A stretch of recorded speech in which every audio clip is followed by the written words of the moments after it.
Hello, friends. Welcome back to Trending. Today is Thursday, June 6th, about 9:30 as we're recording. Good morning, Joe. Salutations, my friend. Good morning. How are you today? I'm doing okay. I'm doing better than our Wi-Fi. We should address it right up front here. So it's VBS week. There's hundreds of people in our building who aren't usually here, and we're noticing that our Wi-Fi is affected by that. So if our picture's a little jumpy today, if you see us kind of frozen here and there, which I think I am right now, which is great timing, feel free just to listen today. Pull us up on another tab. Pull up the podcast. If the video is jumpy and it's bothering you, sorry about that. There's a lot of phones in the building. Hop over and just listen to us today. But we'll try to make it last the best we can. So that's right. Hey, let's do it. VBS is fun though. It's fun to have all the kids running around, and yes, my girls are home singing all the songs, and it's a fun week around here. So. I think the key feature that I've enjoyed is the snacks. There's themed snacks for the day. Yes. And to go the extra mile like that is wonderful. I just think it's cool. So kudos to our snack team. Even all the decorations look fantastic. Every room they went above and beyond to decorate every single room. Yeah. Stephanie and team did a great job. So yeah, it's a fun week around here. It's been fun. So, all right, Joe. Well, today we're going to talk about a topic that's we've been considering talking about for a few weeks now, and I figured this would be a good way to talk about it. It's been on the back burner simmering. Yes, we've been considering it for a few weeks, and now's the time. So, all right. There's a couple kind of big, nice, big kind of institutions in entertainment world that are coming to an end, or at least coming to a transition. Okay. So, inside the NBA has been a kind of a staple in the sports world for a while now. So it's Ernie Johnson and Kenny Smith and Charles Barkley and Shaq. They have this show on TNT that it covers basketball, but it really grew a lot to people who don't even like basketball like this show. Right. The four of them just have great chemistry. They do a really great job. It's funny. They make basketball very attainable and approachable, even if you're not a big NBA person. Just a fun show it's won a ton of Emmys, and those four guys just do a really great job together. Yep. So it's kind of become this institution, and we're not exactly sure what's going to happen, but it's looking like, so there's one more season they're on contract on TNT. The 25-26 season, it looks like that right might be bought out by NBC most likely. Right. I think Amazon's in the mix too. So if NBC or Amazon get the NBA rights instead of TNT, that show will most likely go away. And a lot of people are just really bummed about that because it's a staple that people love. So there's a chance Inside the NBA is going away. Oh, wow. Similarly, tomorrow, Friday, is Pat Sajak's Last Stand Wheel of Fortune. Say it ain't so, man. Speaking of legends, man, that guy's a legend. He is. He's an absolute legend. He's been on his game for a long, long time. Very long time. Yes. On his game for a long time. Yes. Another pun. Nice. Yes.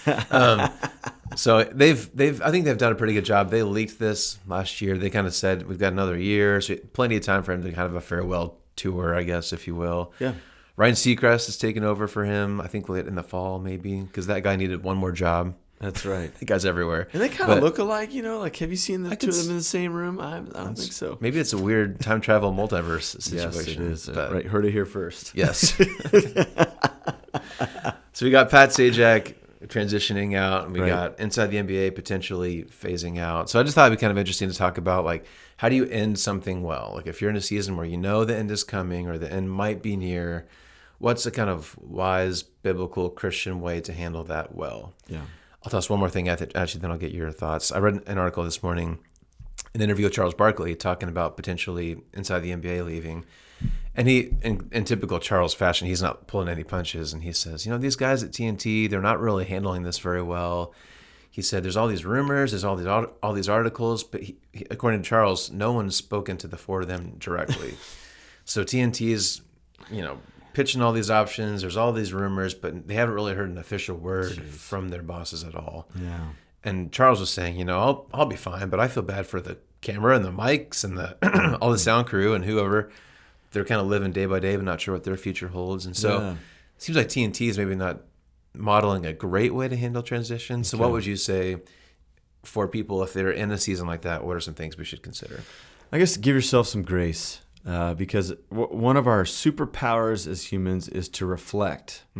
One of our grave deficiencies is that we cannot quite project tomorrow. We can't project a year from now. We have no idea, right? And so I think the reason that people struggle with if it's the time to retire or it's the time to transition our kids from this load of responsibility to this, or is it time to set our parents down who are aging and say, hey, it's time for you Yeah. to think about, different living solutions, because of the effects of aging. Like it's just hard. We don't know the exact time to do that. Yeah. And that's why I think that we are reluctant to do so. I think that's why we weigh ourselves down. Yeah. And so I say, just give ourselves grace. We are not capable of doing this perfectly. Right. So I'd say, particularly for the perfectionists out there, Yeah. you need to give yourself some grace because but we just can't know, and we don't do it 100% well. So, but you do have to make decisions. And a lot of times situations or circumstances speed up the timing of what we even project. Yeah. Sometimes we have to make our decision a lot quicker with less data than we hope that we would have. Yeah. And so all that to say is just give yourself an ecosystem of grace, and hopefully people around you will give you grace as you try to approach ending something. Yeah. I read a fantastic book by Dr. Henry Cloud. He co-wrote the famous Boundaries books. So a great psychologist, counselor. He has helped the Christian world so much in the last 25 to 30 years.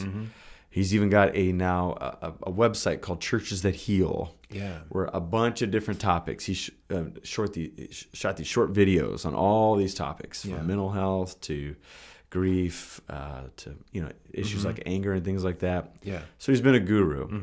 So we were all surprised when he released a book, I would say 5 years ago or 5 or 6 years ago, called Necessary Endings. Okay. And I think it was a way for him to dabble not just in the Christian world, but also just general population, popular press book. Yeah. Okay. He tried to keep it more bland than faith-based. Yeah. But he had, I think, some great insight on how to end something. Yeah. Because I think person after person was coming into his practice, and he was asked question after question in conferences, like, how do I bring something to a close? Yeah. And I think that there's maybe some things that we can share about him. He had this governing metaphor of pruning something, which is a great, something that comes from the teaching of Jesus, pruning something, God pruning things. Yeah. But I think it's something, if you ever spent time out in a garden, you just know, gosh, this tree's not growing, this bush is not growing. What do we got to do, right? And ultimately, you get to the conclusion. We got to start trimming in order for this thing to have a chance to flourish. Yeah. And so he says, work up from the bottom up. There's some dead things in our lives that no matter how much energy we can give to it, it's just not going to grow. Yeah. Right. This might be the multi-level marketing thing that we sign up for, thinking, man, if I could just make another $500 a month, like it would put our family in a good situation. Right. Next thing you know, we've got a closet full of lotions and towels and things like that. And so at some point we just say, you know what? I gave it the good old college try. That was a swing and the miss, and just own it, right? Yeah. And then start posting about different stuff on Facebook.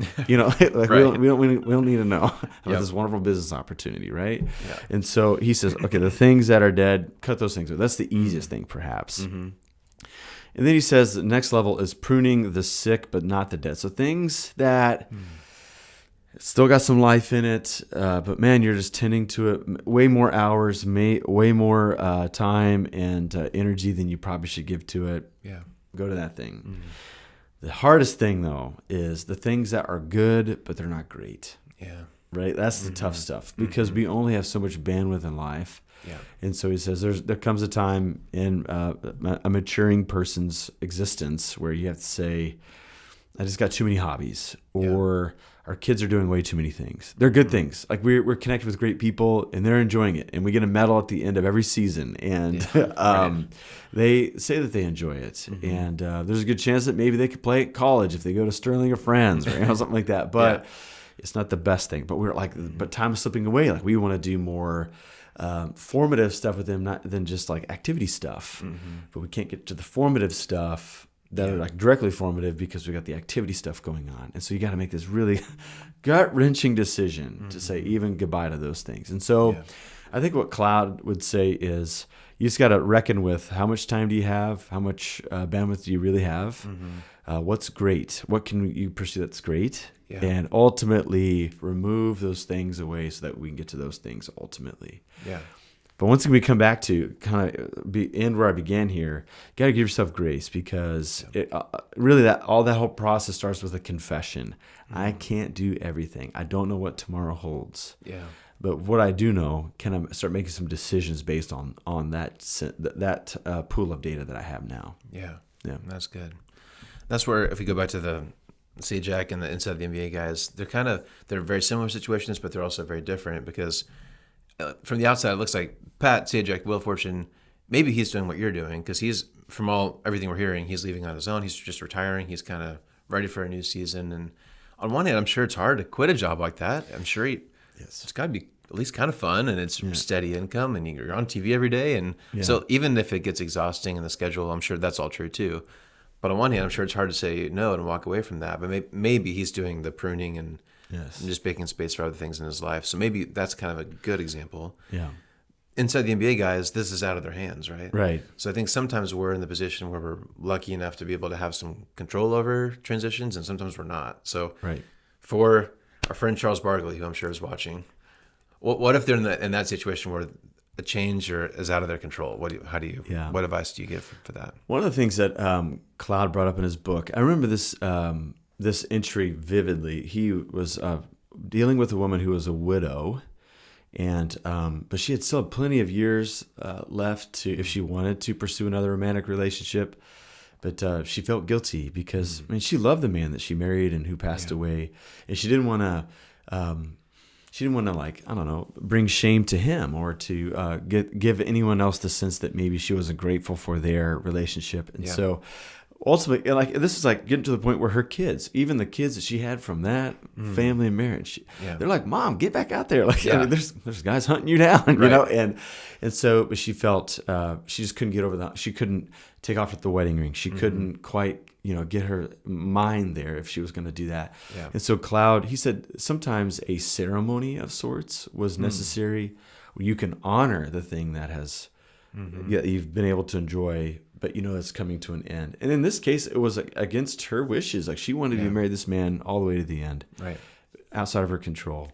And so I think if I was in Barkley's shoes or something tangent to that, I would say, if this thing certainly comes to an end, instead of carrying like the bitterness, because that's, I think, a key battle and test in nearly every human's experience is something is taken out of our hands before we want it to. Right.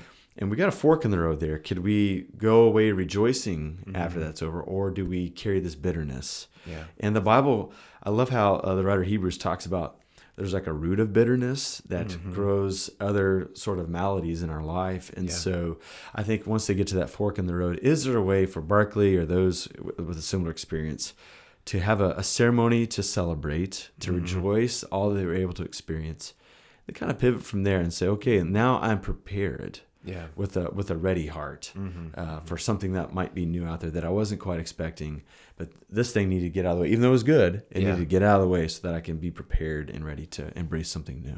Yeah. That's good. Yeah. I read, again, another article on the inside the NBA thing. There's a fan who was saying, this show often goes off the wires as it is.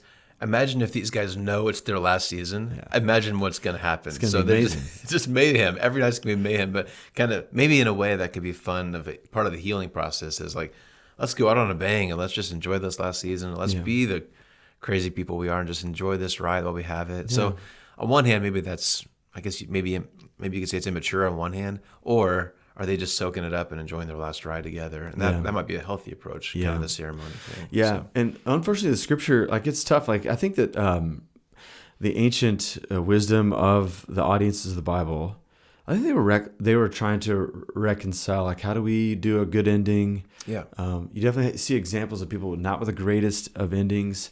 I mean, Moses, even though he was kind of buried by God, obviously we grieve that all this work and effort and expectation as leadership to get the people of Israel to the edge of the promised land, like he's unable to go in. Yeah. So that's kind of a miss.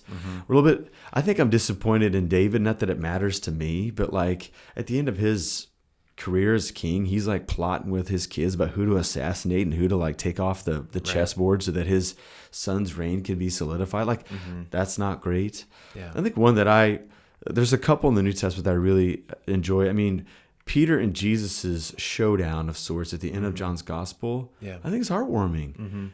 Jesus is going to be taken from Peter's presence not long from then. So post-resurrection, Jesus is hanging out with him, and there's like something in the air, like Peter, like Jesus warned Peter that he was going to deny him. Yeah. Peter said, no, I would never. And then he did it. Right. And so Jesus walking him through some repair there of asking him, do you love me 3 times, which kind of mirrors his 3, denials of Jesus. Yeah. Might have been a painful moment, but I think they got to the end of it. And maybe with tears in Peter's eyes, he's able to, they settled. I think that's kind of an endearing end. And then there's an end in the book of Acts. It's very subtle, but Paul is leaving the church in Ephesus at the end of Acts 20, at the beginning of Acts 21. Okay. And Luke, as the editor, gives this interesting line of how the church in Ephesus and Paul and his companions, they had to peel each other away from one another because of their fondness for one another. They knew the trouble that was ahead. Paul seemed more resolute. The Ephesians were scared to death. But there was a sense of we're not parting in anger like Paul and Barnabas did earlier in the book of Acts because of their disagreement about John Mark and his place in the ministry. But no, like we've enjoyed our time. We know it's coming to an end, and there's a depth of sadness. So we're gonna part ways in embrace. Yeah. Not in manipulation or any other thing that goes on in human interaction with one another. But we're just gonna say, it is what it is. Yeah. We don't know what's gonna happen to you, Paul. But for the time that we've shared, the last thing we're gonna do is we're gonna hug to the point where like the gate agents, at the airport, go, okay, it's time. Like this is the last call to get on the flight, So I just think that some of those endings are a little more endearing. Yeah. And so I do think that the role of ceremony, of being quite honest, of giving ourselves the chance to be sad and not trying to be tough in those moments, I think it's an appropriate thing, kind of in a faith-filled parting of ways and a necessary ending. Yeah. So that's, I guess, also some observations from the text. No, that's good. Those are all great examples. And I think, again, kind of unfortunately, I think most of the time we know what the right thing to do is, right? Yeah. I think most of the time, if we're honest, we know what the right thing to do is. Yeah. If we're leaving a season and starting a new one, we know it's not right to be bitter and angry. Like we know that, but it's right. That's human nature. That's what we default to. But the right thing, the healthy thing to do is to try to live with joy in the midst of this change. We know this stuff, but it's just hard to do, right? Having the discipline to do these hard things is hard, especially if it's an emotional transition. That's where the real humanity of us comes out, and it's not always easy to do. We know it's the right thing to do. So. Something that I'd say for those like who are preparing for their end in death, is I'm not saying my dad's anywhere close to dying. Hopefully he's not. He's just getting into retirement. So hopefully he's got a long way to go. But one of the things that my siblings and I did, we bought him Storyworth for Christmas. I may have mentioned this on Trending in a previous episode. But what's so fun is my dad gets a question a week emailed to him, and he gets to respond. And they're going to take that response. They're going to put it in books for us. That's cool. And it's a chance for Dad to tell his stories longhand, without any time constraint. Because I think when you're telling stories about your life, you don't want to be the center of attention, so you don't give all the details. Yeah. But it's been the funnest thing for me because I'm one of the editors of it, so I'm the one organizing the questions. So I actually get his response before it's put in the book. Nice. And every week I look forward to that email, and I would just say there's going to be, like, when we get to the end of our days, I would hope that we take the time to write down our stories and to convey things about our life so that our loved ones aren't left wondering what it was like for us as a child, or what career decisions did we make under, and what circumstances, and things like that, so that they have something to treasure, after we're gone. And whenever they gather people for a funeral memorial service, they're able to kind of tell some of these interesting details about us, so that people can grieve together at our passing, because we're not going to have the chance to do it. Right. And so can we leave some artifacts behind to tell our stories so that people can grieve to the depths of what they need to at the time of our passing? That takes some diligence. Not a lot of people are doing that. And I think you and I have been to funerals. I mean, you run the sound and, sometimes the video for, many memorial services. And when people have done that work and people who have not. Yeah. And I think it's a gracious thing to prepare our loved ones for our end so they can rehearse our stories, so they can grieve well with one another, and then they can carry us with them for the remainder of their own journeys. And so I would encourage us to be more diligent about that, because we just don't know the day or the hour of our own passing. So we can start making some provisions for that now. Yeah, that's good. And when there are those seasons, I think it's also good and healthy to honor the people who have lived, especially if they've done a good job, right? We should honor the people who have transitioned on. So, again, friends of the show, Pat Sajak, Charles Barkley, well done. Yeah. It didn't happen this way, but it did. And I think it's a kind of a gracious, Pat Sajak, very gracious, celebrated him on the way out. Did like a, victory tour lap or whatever shows. For the inside the NBA guys, man, the ball's in your court. Another pun. Nice. Way to go. To end this thing, well, if it ends up being out of your control, Yeah. you can leave a legacy here. Like you can show us how to do this better, and you can teach us how to approach a better necessary ending. Yeah, that's good. All right, that's good. Well, speaking of endings, I got nothing else to say. Do you? No. Other than we continue our relationship series here at Ridgepoint. Yeah. We're going to do something cool this weekend. We're going to talk about singleness, right? Yeah. And it's interesting in a relationship series to talk about singleness. But I think it's important. There's many single people in the church. Yeah.